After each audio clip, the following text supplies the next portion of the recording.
Hi guys, আসসালামু আলাইকুম। সবাই কেমন আছেন? আজকে আমি আপনাদের সাথে শেয়ার করব শালগম ও চিংড়ি মাছ রান্না করা। শীতের দিনে সবজি আসলেই খেতে খুব মজাদার হয়। আমি শালগমগুলো কেটে ধুয়ে নিলাম।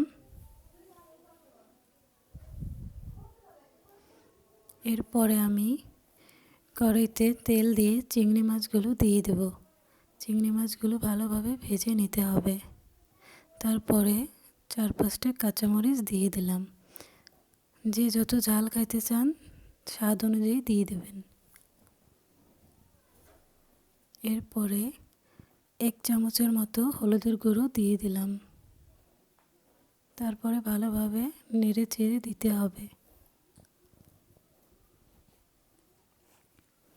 মশলাটা ভালোভাবে কষিয়ে নেবেন। তারপরে পরিমাণ মতো লবণ দিয়ে দেবেন। এরপরে আবার ভালোভাবে মশলাটাকে নেড়ে চেড়ে কষিয়ে নেবেন। তারপরে পরিমাণ মতো একটু পানি দিয়ে দেবেন যাতে মশলাটা পুড়ে না যায়।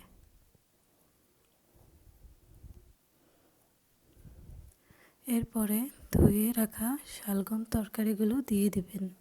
তারপরে ভালোভাবে শালগমগুলো কষিয়ে নেবেন মশলার সাথে।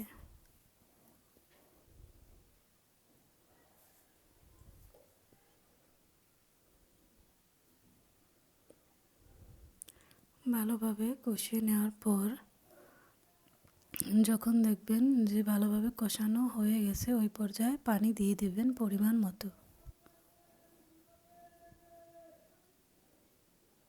পানি দিয়ে দেওয়ার পর এবার শালগমগুলোকে রান্না করার জন্য রেখে দেবেন।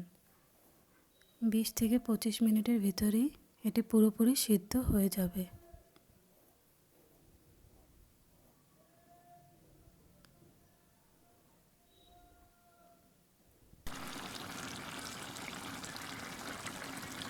দেখুন আমার শালগম প্রায় হয়ে আসছে। এই পর্যায়ে ধনিয়া পাতা দিয়ে দিবেন। আমার শালগমের সবজিটি হয়ে গেছে। আজকের ভিডিওটি এই পর্যন্তই ছিল। সবাই আমার পেজটিকে লাইক, কমেন্ট এবং সাবস্ক্রাইব করে দেবেন। আল্লাহ হাফেজ।